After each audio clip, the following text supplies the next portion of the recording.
Hi, my name is Valerie and I'm from Seattle. Growing up, I lived on the penthouse floor of the fanciest hotel in the city with the weirdest parents on the planet. My parents own the hotel and about a dozen more around the world. They were millionaires and everyone in town loved them. They'd wave and smile to the doorman and the guests as they walked into the hotel. But the moment we arrived in our penthouse, everything changed. They'd send me to my room and spend the rest of the night shouting into their cell phone. When I was 5, I asked my dad to read me a bedtime story. As usual, he was busy on the phone. "Please, Daddy, it'll only take a second." I asked him again, and he snatched the book out of my hand and threw it out the window. "Here's your story. To your room." When I was 14, my history teacher, Miss Jackson, gave me an assignment to draw my family tree. I asked my mom and dad about it, and their faces turned white. "We are your only family. That's all you need to know." "What about grandparents or cousins? Do we have any pictures?" I could use them for my project. The next day, my teacher was gone. She'd been reassigned to a new school. I was so upset. I knew my parents had something to do with it. When I came home, I confronted them about it, but they swore they didn't do anything. Shy and a teeny bit clumsy. And one day in the cafeteria, I tripped over my shoelace and spilled my lunch all over the most popular girl in school. Sorry. She and her minions made it their mission to make my life miserable. "Hey, leave me alone or I'll..." "What, you'll tell your rich daddy and get us transferred like you did to Miss Jackson?" After that, none of the kids in school wanted anything to do with me. My only friend in the world was the doorman's son, Peter. Why did the chicken cross the road?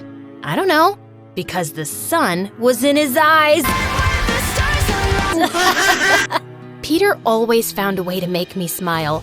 And on days when my parents were away on business, I searched through my parents' drawers and notebooks looking for clues. And then I found it.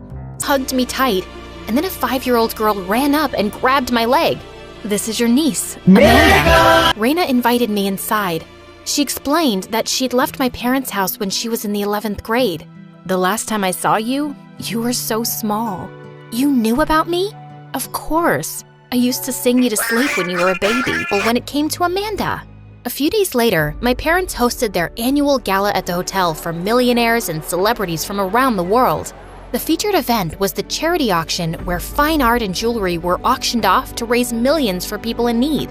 Raina was supposed to help with the auction, but as usual, she was a no-show, so I had to take her place.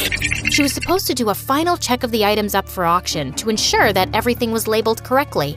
I was halfway through my checklist when I heard glass shatter. I turned to see 3 people in masks rushing through the glass doors. I hid behind a large statue as the masked robbers snatched jewels off the counters and stuffed them into their bags. I hit the silent alarm and then the police burst in. The robbers fled. The police caught 2 of them, but one of them headed my way. Just as the robber was about to slip out the back door, I jumped up and tackled him to the ground. I pulled off his mask and saw that it wasn't a man at all. It was my sister, Raina. I was speechless. Raina was arrested and taken to jail. When the police searched Raina's hotel room, they found that she was the ringleader and she'd been planning the heist for weeks. I was sick to my stomach for days. I didn't understand how Raina could do such a thing. And with Raina in jail, Amanda wouldn't have a mother. Our family was broken before, but now we were shattered to pieces. I destroyed our family. You can't blame yourself for this. I'm the reason Raina's in jail. If I hadn't found her and brought her here, then maybe none of this would have happened. Raina has always had problems. She's been in and out of trouble since she was a teenager. Lying, stealing, hanging out with the wrong crowd. We tried to help her when she was in high school, but she ran away. She lied about not wanting us to stay in touch with her. Our home was always open to her, but she refused to see us. That's what I'm talking about! That's why he's the GOAT! They even stopped working so much so they could spend more time with me and Amanda.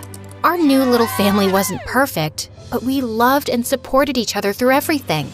Every day, I wrote Raina letters to tell her that I loved her and missed her. After I graduated from college, I opened a counseling center for young women. And one night, when I was closing up for the evening, Raina walked in the door. I'm sorry, Valerie. I was a horrible sister, a crappy mother, and a terrible daughter. That may be true, but you're family and you're here. That's all that matters. Then I hugged my sister, and she cried in my arms.